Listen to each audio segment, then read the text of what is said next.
Bonjour Fabrice Marcella.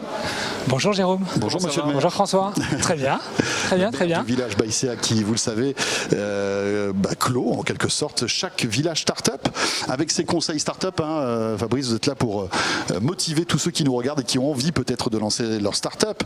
Quand on arrive en septembre, il y a le stress du CES. Alors je dis stress parce que il faut qu'on se prépare, on se dit est-ce qu'on va y aller, on se dit aussi c'est peut-être... C'est loin, c'est en janvier. Dans moins de 3 mois et demi. Pas tant que ça. Ouais, non, pas tant que ça en fait. En tout cas, si on ne s'est pas encore posé la question de savoir si on veut y aller, j'ai peur que la réponse ça soit un petit peu tard à donner parce que les places sont prises. Oui, c'est ça. En tout cas, c'est bien, on a un petit peu d'avance pour s'y préparer. Alors comment on fait? Alors déjà, je sais pas, tout le monde sait ce que le CES, j'imagine. En tout cas, 52e édition. Le Consumer Electronics Show de Las Vegas, le plus grand salon high-tech du monde. Tout à fait, qui s'est spécialisé depuis quelques années dans le monde des startups. Je voulais juste vous donner quelques chiffres pour montrer l'ampleur de ce CES. Donc 255 000 mètres carrés, ce sont 900 startups qui sont venues l'année dernière, dont 289 françaises. Enfin, c'est juste incroyable. Sur 900 startups, il y en a 289. Et oui, c'est énorme. C'est énorme. Donc c'est pour grosse délégation juste après les Américains. Après les États-Unis. Ouais. Et puis quelques chiffres que vous ne connaissez peut-être pas. Ce sont 12 000 valises perdues chaque année. Donc on verra dans les bons conseils que je vous donnerai tout à l'heure de faire attention à vos valises. On dort peu et pourtant on sort des fêtes. Donc faut se reposer pendant les vacances. Ça c'est mon premier conseil très concret. On sort des fêtes de fin d'année, puis après il y a des fêtes. Et après il y a des fêtes au CES. C'est moins de 4 heures par nuit dormir. Enfin je sais pas si c'est le cas pour vous, mais on a du mal à dormir. Alors je sais pas si c'est à cause des fêtes. Il y a le décalage horaire. Tout à fait. L'avion aussi parce que c'est loin. Alors voilà, tous mes conseils vont porter là-dessus pour essayer de se préserver un petit peu en amont et surtout d'être bien là le jour J. Allez, un dernier chiffre et puis on passe tout de suite au conseil. Ce sont 989 selfies avec Mounir Majoubi l'année dernière. Donc voilà, ça fait partie du deal. C'était sympa ce chiffre. Ça c'est clair. Alors comment on fait pour s'y rendre déjà? Au CES 2019, il y a des chances pour qu'il il y a des chances, c'est un peu le salon de l'agriculture maintenant. Il y a tous les politiques sont présents. Donc comment faire pour y aller déjà? La première chose, c'est on peut soit y aller seul. C'est-à-dire on s'inscrit sur le site internet du CES, on présente son produit et ensuite on est peut-être qualifié. C'est un des seuls salons finalement au monde où il ne suffit pas d'avoir envie d'y aller, encore faut-il que l'organisateur vous accepte. Ça c'est le premier qui va sélectionner, dire ok vous pouvez. Oui, ils vont regarder si votre produit est réellement un produit innovant, si vous ne l'avez pas déjà mis en marché, parce que si c'est le cas, ils ne vous acceptent pas. Ils vont regarder si vous êtes déjà venu plus de 2 fois. Si vous êtes à votre 3e fois, autant vous dire que vous serez disqualifié. Enfin voilà, il y a un certain nombre de critères qui font que des startups qui ont envie de venir ne sont pas qualifiés. Donc ça c'est le premier élément. Les critères sont plutôt positifs finalement. Positifs pour tout vous journalistes. Mais oui, mais bien sûr. D'avoir une espèce de renouvellement de start-up régulier quoi. Le Eureka Park c'est le salon finalement des innovations portées par des start-up. Donc à quel moment on n'est plus une innovation? On l'est à partir du moment où le marché l'a accepté, qu'on s'est déployé. Donc c'est un peu normal finalement. C'est la même innovation qui décolle pas et qui est présente depuis des années. Voilà, donc c'est peut-être le moment de l'abandonner.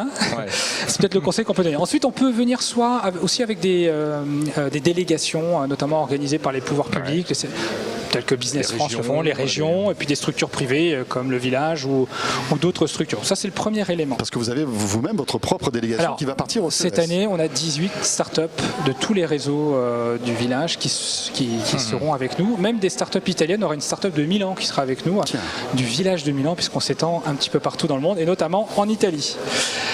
Alors ensuite, j'espère que vous y serez au CES ou pas cette année? Il y a de fortes chances. Vous avez déjà réservé votre avion ou pas?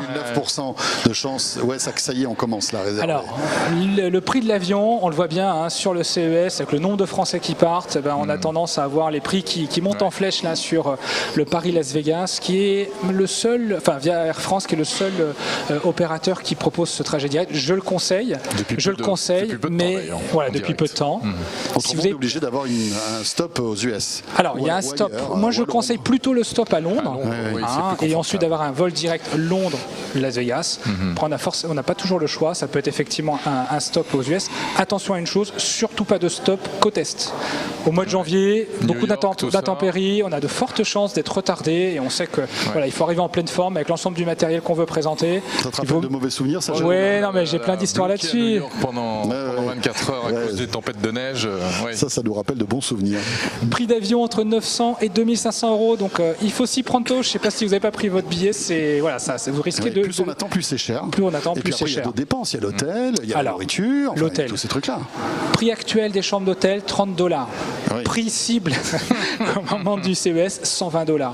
Donc c'est le moment en tout cas de prendre rapidement des places. Ouais. Je vous invite, si vous avez les moyens d'être sur le strip, proche, j'allais dire, du Venetian, qui est l'hôtel dans lequel le Eureka Park se produit. Et il y a 2 hôtels que je peux vous recommander, que vous connaissez très bien, je crois, en tout cas, où l'écosystème est souvent présent. C'est le Link et c'est aussi le Flamingo. Voilà, là, vous comptez 110, 120 euros la nuit. D'autres startups m'ont recommandé aussi de prendre du Airbnb. Alors, Airbnb, vous allez dans des maisons un petit peu éloignées du CES. Ça vous oblige quand même à louer une voiture. On circule très mal dans Las Vegas au moment du CES. Donc voilà, c'est... Fabrice, est-ce qu'il faut payer, je ne sais pas moi, le CES pour pouvoir exposer quand on est une start-up? Oui. C'est-à-dire que non seulement on est sélectionné, et on paye. Et on paye. C'est magnifique, On ça. paye pour y exposer. On paye pour y exposer. On va y payer bien sûr, mais ça c'est vrai dans tous les salons, pour avoir la connexion Internet. On va payer aussi bien sûr la décoration de son stand. Quand vous passez par une délégation, privée ou publique, vous allez faire l'économie d'une grande partie de tous ces frais. Donc ça c'est extrêmement important parce que quand on compte l'avion, la nourriture, l'hébergement, il faut compter déjà 3 000 euros par personne, plus les stands, ça peut déjà faire un budget important dont il faut calculer quand même le ROI. Ayez en tête qu'en plus, lorsqu'on va au CES et qu'on est une startup, il faut être au minimum 3. Au minimum 3, pourquoi ? Parce que c'est extrêmement fatigant. Pour la journée continue. Pour pouvoir faire la journée continue. Pour pouvoir aussi répondre à l'ensemble des questions des personnes qui passent sur votre stand. Attention à votre communication, que ce ne soit pas du franglais, que ce soit revu en tout cas par un vrai américain, en tout cas dont la langue native est l'anglais. Voire même certaines startups ont comme bon plan d'engager de jeunes américains sur leur stand pour faire le premier pitch en anglais et être dans l'allée et j'allais dire accrocher les passants. Il faut alpaguer les gens. Et puis il faut reconnaître les journalistes américains. Vous êtes connus par les journalistes français, mais par les startups françaises, mais les startups françaises ne connaissent pas forcément tous les journalistes américains. Donc d'avoir un américain natif, ça permet aussi d'accrocher un journaliste américain et de le ramener sur son stand. Fabrice, c'est pas un salon grand public le CES. Qui va au CES? Il y a des journalistes certes, mais il y a qui d'autre? Alors, il est grand public le samedi généralement, mais sinon on a effectivement plutôt des investisseurs, on a des distributeurs, des clients potentiels de ces startups et on a tout l'écosystème aussi d'accompagnement des startups français comme américains. Donc c'est plutôt un salon pro mais qui présente quand même de la tech grand public. Donc le samedi c'est plutôt du grand public. Dernière chose, dernier petit conseil ou oui, on a fini là Dernier petit conseil, allez, un petit conseil tout simple, tout bête. Quand on présente un service, on a souvent besoin d'un écran, d'un grand écran HD. Je vous déconseille de le ramener de France. Best Buy, sur place, c'est $250, écran 50 pouces HD. Puis quand vous avez terminé, vous le rendez à Best Buy et vous rentrez en France sans être encombré par cet écran. Donc ça, c'est des petites recettes, la petite astuce. On voit que Fabrice est le vieux baroudeur quand même du CES. Voilà. Donc maintenant, la sélection de restaurants. Non, je plaisante. J'ai quelques bonnes adresses. Quelques bonnes adresses. Il suffira de m'écrire. Il faudra qu'on y aille ensemble, tiens d'ailleurs. On peut préciser qu'il y a un gros problème au CES, c'est les problèmes de communication. C'est paradoxal, mais on a beaucoup de mal à communiquer.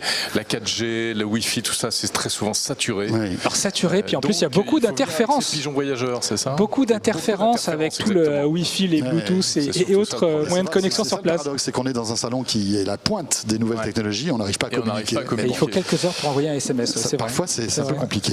Merci Fabrice. Merci à vous deux. Rendez-vous au CES. À bientôt. Et on se retrouve le mois prochain pour, vous le savez, le conseil startup du maire du village, Baïséa. Et bien voilà, ce village startup est terminé. Merci de nous avoir suivis. Rendez-vous le mois prochain. Merci à Noémie Lefebvre-Marek et Jean-David Duhart qui ont réalisé ce live. Et on sera là le mois prochain, bien sûr. Portez-vous bien.